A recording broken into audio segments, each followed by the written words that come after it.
আসসালামু আলাইকুম। আজকে হচ্ছে এইচটিএমএল এর প্রথম ক্লাস। অনেকে মনে করে সাইবার সিকিউরিটি মানে হচ্ছে একটা হ্যাকিং, খুবই সহজ। এরকম একটা ওয়েবসাইট আছে যেই জায়গায় আপনার ফেসবুক বা ওয়েবসাইটের লিঙ্ক এনে কপি করে পেস্ট করে দিবেন, সাবমিট করে দিবেন, অটোমেটিক পাসওয়ার্ড আপনার দিয়ে দিব বা হ্যাক করে আপনার দিয়ে দিব। এরকম খুব সিম্পল একটা ধারণা, কিন্তু আসলে এই ধারণাটা হচ্ছে সম্পূর্ণ ভুল। আপনি যখন কারো ওয়েবসাইট হ্যাক করতে যাবেন, তখন যেই ব্যক্তি ওয়েবসাইটটা বানাইছে ওর যতটুকু মেধা, ওর চেয়ে বেশি না হোক, ওর সমপরিমাণ মেধা কিন্তু আপনার প্রয়োজন আছে। কারণ যে লোক একটা ওয়েবসাইট বানাইছে তারে ওই লোক কিন্তু ওই ওয়েবসাইটটারে সিকিউরও করছে তার মেধা অনুযায়ী। দেখুন আপনি আপনি স্বপ্ন দেখেন এরকম একটা ওয়েবসাইট আছে, এই ওয়েবসাইটটা পাইলে করে হ্যাকার হয়ে যেতাম গা। আসলে এরকম না। হ্যাকিং শিখতে হলে সব কিছু শিখতে হয়। একটা ওয়েব ডেভেলপারের যা শিখতে হয়, একটা প্রোগ্রামারের যা শিখতে হয়, আপনার একাই সব কিছু শিখতে হবে। এরপরে আপনি ওভার স্কিল যে সময় আপনার মধ্যে হয়ে যাবো গা, ওই সময়কালে আপনি একটা হ্যাকারে পরিণত হবেন। একটা ওয়েবসাইটের প্রথম স্ট্রাকচারটা হয়েছে, প্রথম ধাপটা হয়েছে এইচটিএমএল। এইচটিএমএল কি? এইচটিএমএল হইতেছে হাইপারটেক্সট মার্কআপ ল্যাঙ্গুয়েজ, যা কোনো ওয়েবসাইটের মূল কাঠামো বা স্কেলিটন মানে হচ্ছে কঙ্কাল। একটা মানুষের কঙ্কাল যেমন তার দেহের কাঠামো, একটা ওয়েবসাইটেরও ঠিক ওই কঙ্কালটাই হচ্ছে এইচটিএমএল। একদম সহজ ভাষা। ওর যে আমরা যে আরো উদাহরণ দিই, একটা বাড়ি তৈরি করার সময় যেমন প্রথমে তার পিলার এবং ইটের দেয়াল গাঁথতে হয়, তার কাঠামোটা বানাইতে হয়, সেই একই কাজটা এইচটিএমএল করে। মানে এক কথা হয়েছে এইচটিএমএল হয়েছে একটা স্ট্রাকচার, মানে যেটার ওয়েবসাইটটা তৈরি করা হয়। এখন এইচটিএমএল শেখা আসলে প্রয়োজন। অনেকে দেখবেন এইচটিএমএল শেখায় না। সাইবার সিকিউরিটির কোর্সের মধ্যে কোথায় আপনার টার্মার্কস শেখায় এই কিমনে কি ওরা 3 মাসে কিমনে কি করে আমি বুঝি না। 3 মাসে কিমনে ওরা সাইবার সিকিউরিটি আর ইথিক্যাল হ্যাকিং এর কোর্সটা সম্পূর্ণ করে, আমি এটা মাথার ঢুকে না। কারণ এই যে আপনার এদের এইচটিএমএল শেখাবার গেলে 15 দিন লাগবে, জাভা স্ক্রিপ্টে লাগবে 1 মাস, পাইথনে লাগবে, সি++তে লাগবে। আমি বুঝি না ওরা কি জাদু করে কিছু শেখাই দেয় নাকি কিমনে কি শেখায়, আমার মাথার ঢুকে না। 3 মাসে জগা খিচুড়ি ওরা কিমনে খিচুড়িটা বানাই দেয়, যেই খিচুড়ি মার্কেটে কিন্তু চলে না। এবারে টোটাল ওয়েস্ট, আপনার সময় নষ্ট, টাকা নষ্ট, এমনকি আপনার মন মানসিকতা নষ্ট করে দেয়। আজকে আমরা শিখবো এইচটিএমএল। এইচটিএমএল এর জন্য আমরা সর্বপ্রথম যাই আরেকটা জিনিস, এইচটিএমএল এর স্ট্রাকচারটা দেখাই। এই যে এটা হচ্ছে এইচটিএমএল স্ট্রাকচার। এই যে বর্তমানে এইচটিএমএলটা কিন্তু আধুনিক এইচটিএমএল 5, তার জন্য কিন্তু এই যে ডক টাইপ এইচটিএমএল।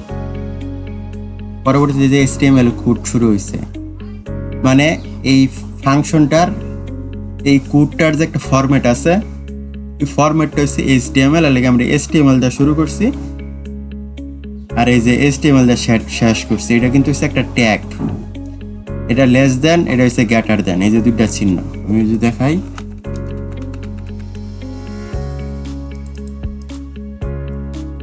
এই যে এটা হচ্ছে লেস দেন, এটা হচ্ছে গ্রেটার দেন। এটা হচ্ছে একটা ট্যাগ। আমরা যে সময় ফেসবুকে ট্যাগ দেই, হ্যাশট্যাগ দিলে ট্যাগ হয়ে যায়, এটা এরকম না। এটা হচ্ছে ট্যাগ। এই যে এইচটিএমএল ট্যাগ, এই যে এইচটিএমএল ট্যাগ, এটা হচ্ছে ট্যাগ। এটা হচ্ছে ওপেনিং ট্যাগ। আর এই ওপেনিং ট্যাগটারে ক্লোজিং, এই কোনো একটা ট্যাগ ওপেন করলে এই ট্যাগটারে কিন্তু ক্লোজ করতে হয়। যেমন এই যে দেখতেছি আমরা এইচটিএমএল ট্যাগ দিয়ে, প্রথম ট্যাগ দিয়ে, ওপেনিং ট্যাগ দিয়ে আমরা এই প্রোগ্রামটা শুরু করছি। আবার এই যে প্রোগ্রামের শেষে কিন্তু এই দেখতেছেন ক্লোজিং ট্যাগ, এই দেখতেছেন এটা হচ্ছে ক্লোজিং ট্যাগ দিয়ে এটারে কিন্তু শেষ করা হয়েছে। এটা কিন্তু একটা খুবই কিন্তু একটা সহজ জিনিস।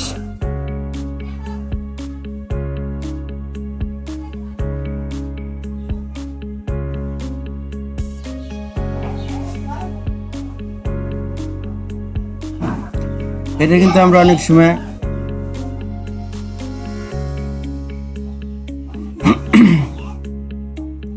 এই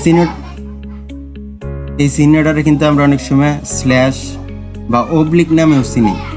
কোনো একটা ট্যাগের প্রথমে ট্যাগ চিহ্নর প্রথমেই লেস দেনের পরে যে সময় এই চিহ্নটা ইউজ করা হয়, এই অবলিক চিহ্নটা ইউজ করা হয়, ওই সময় কিন্তু এই ট্যাগটা ক্লোজিং ট্যাগ হয়ে যায়। আর কোনো একটা ট্যাগের ভিতরে যখন এই ট্যাগটা আর কি স্পেসটা ইউজ না করা হয়, ওই সময়টা ওপেনিং ট্যাগ হয়ে যায়। প্রথমে একটা যদি ওয়েবসাইট আমরা শুরু করতে আর কি HTML শুরু করতে যাই, প্রথমে HTML ওপেনিং ট্যাগ, পরবর্তীতে হবো হেডিং ট্যাগ। মানে আমরা যদি পৃষ্ঠাটা যদি দেখি, এই যে উদাহরণ, একটি সাধারণ HTML কোডের উদাহরণ, এটা হচ্ছে কিন্তু হেডিং। এটা হচ্ছে হেডিং।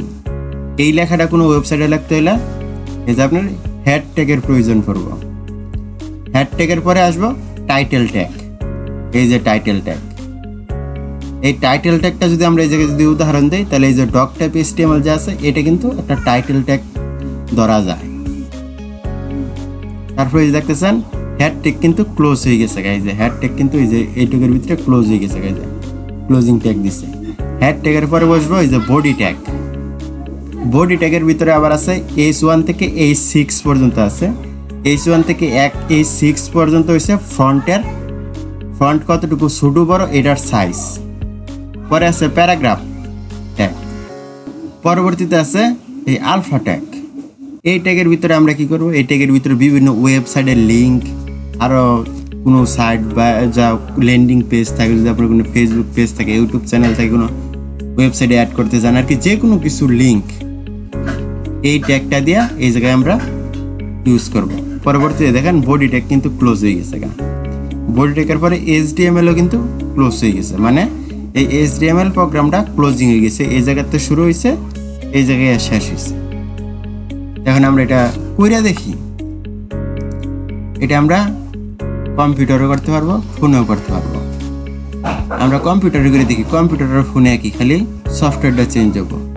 কম্পিউটার আমরা যদি করতে চাই, আমরা কি মাধ্যমে করতে পারি, কম্পিউটারে আমরা কোনো সফটওয়্যার ছাড়াও করতে পারি। টেক্সট ডকুমেন্ট দিয়ে, টেক্সট ডকুমেন্টে যে রানিং হইলো, রানিং হওয়ার পরে এই যে এটা চালু হয়ে গেলো। আমরা শুধু টেক্সট ডকুমেন্ট দিয়ে করতে পারি। আমরা যদি লিখি লেস দেন HTML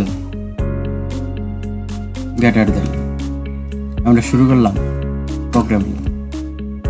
পরে লিখবো head tag, HEAD, head tag. Head tag শুরু হলো।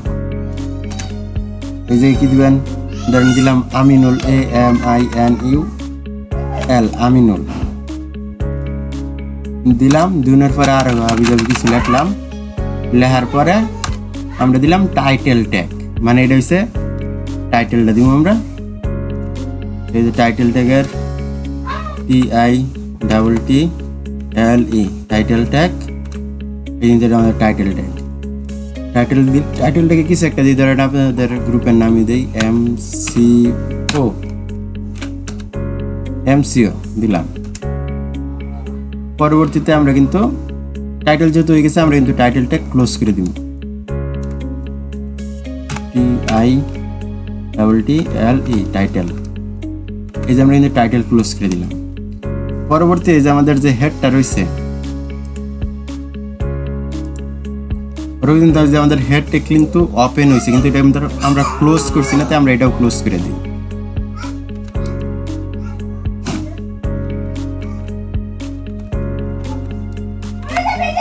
এই যে হেডটাকে কিন্তু ক্লোজ হয়ে গেল। পরবর্তীতে আসে আমাদের বডি ট্যাগ। যে বডি ট্যাগ ওপেন করি, BODY বডি। বডি ট্যাগের ভিতরে কিন্তু সব ধরনের কন্টেন্ট থাকবে। মানে যত কন্টেন্ট আছে আপনি একটা ওয়েবসাইটের মধ্যে দিবার চান, ছবি, পিকচার, কন্টেন্ট, ওয়েবসাইটের লিঙ্ক, যা যা আছে সব কিন্তু এই আপনার বডি ট্যাগের ভিতরে থাকবে। আমরা যদি দেখাই বডি ট্যাগ, H1 দিলাম। H1 তে কিন্তু এটা কিন্তু আমি দেখাই আপনাদের H ট্যাগের কাজটা কি। H1 দিলাম A, পরবর্তী দিলাম এটা আমরা পরে দেখাই, এখন দেখলে বুঝতেন। তাহলে আমরা বডিটাকে কিছু একটা লিখলাম, দেখে দেখে না ক্লাস বড় হয়ে যাবে। পরবর্তীতে আমরা বডিটা একটা ক্লোজ করে দিই।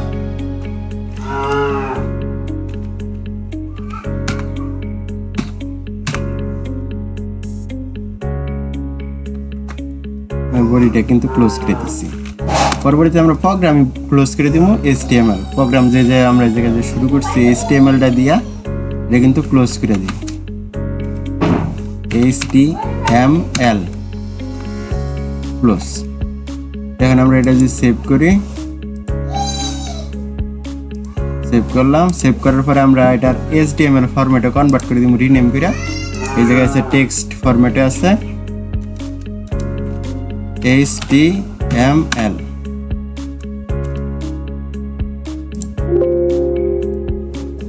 যেটা কিন্তু HTML দেখেন গুগলের মতন একটা কিন্তু চিহ্ন হয়ে গেছে।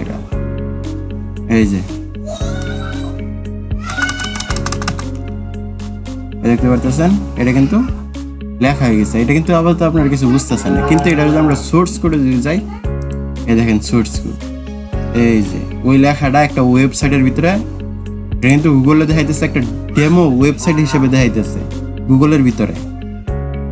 এখন এই লেখাটা এই ওয়েবসাইটের ভিতরে আনতে হইলে আমরা যে কোডিংটা করছি, কোডিংটা কিন্তু এই যে দেখাইতেছে। এই কোডিংটা কেমনে আনবেন, এই জায়গায় মাউসের রাইটে চাপ দিবেন, চাপ দেওয়ার পরে এই যে ভিউ পেজ সোর্স, এই যে এইটা না, শুধু আমরা যে কোনো ওয়েবসাইটে যাই, ধরেন কি ওয়েবসাইটে যাবো, ধরেন নিউজে গেলাম, কোনো একটা নিউজ, কোন নিউজে যাই, দেখি কোন নিউজটা আসে, আবার কারণ আজকে কারা প্রমোট করে দিই।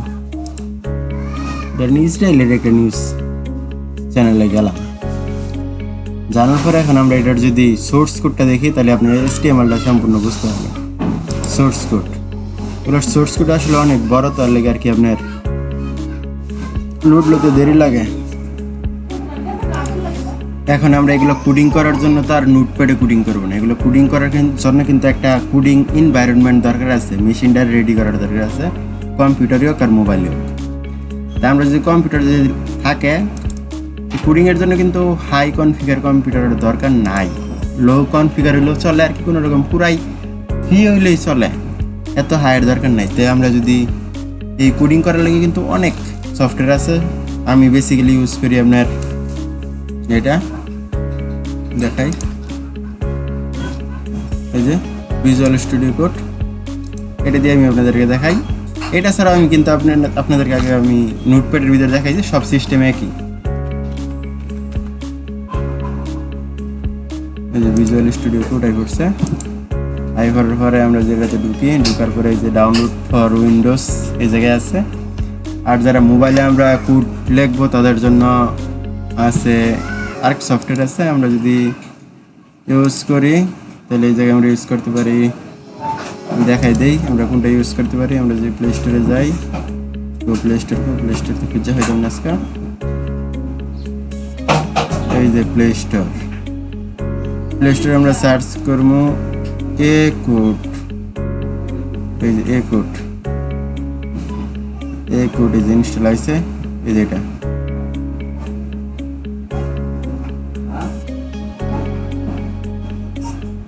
কোড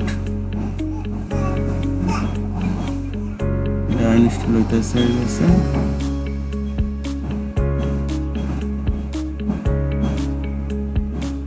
ইনস্টল হয়ে গেছে, এটা যে আমরা ওপেন করি তাহলে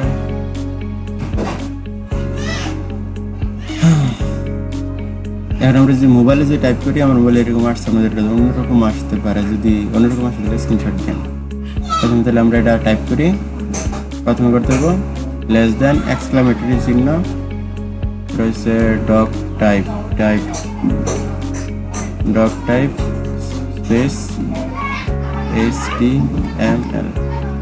এটা লেখার পরে এটা কিন্তু HTML5 হয়ে গেল, এর আগে আসলে ওল্ড ভার্সন HTML, এটা লেখার পরে 5 হয়ে গেছে।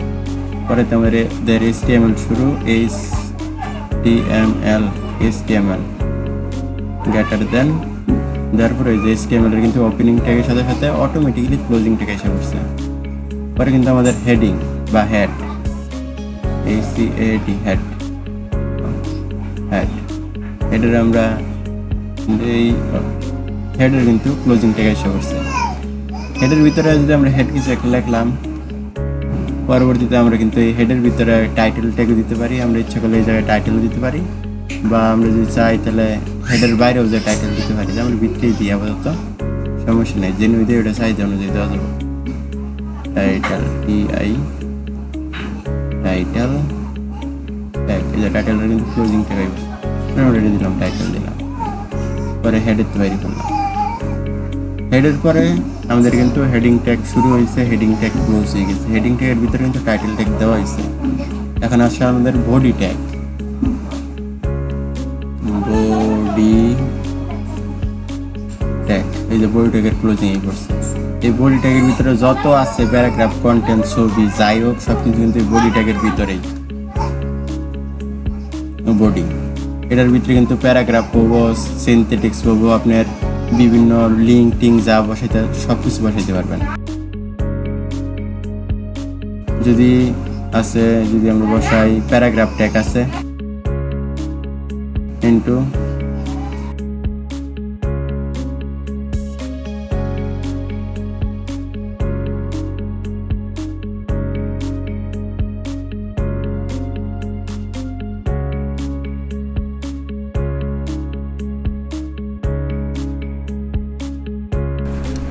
কারো যদি বুঝতে কোনো সমস্যা হয় তারা কি করবেন, আমার ফেসবুক পেজে আসবেন, এসে প্রথমে যে পোস্টটা করে থাকবো ওটার ভিতরে ভিডিওর টাইটেল লিখে কী সমস্যা এটা কমেন্ট করে দিবেন।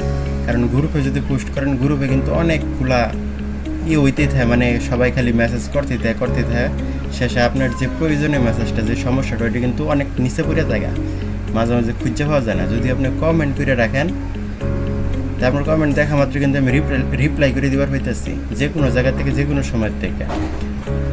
এটা যে গ্রুপে যদি আপনার সমস্যার কথা বলেন, দেখা গেছে আপনি আরেকজনের মেসেজের নিচে আপনার মেসেজটা চাপা পড়ে যাবো, তো কী করবেন, আমার ফেসবুক পেজে পোস্টটা থাকবে, প্রথম পোস্টটা, ওটার ভিতরে কিন্তু কমেন্ট করে দেবেন, দেখবেন ভিডিও টাইটেল এটা এই সমস্যাটা ছিল।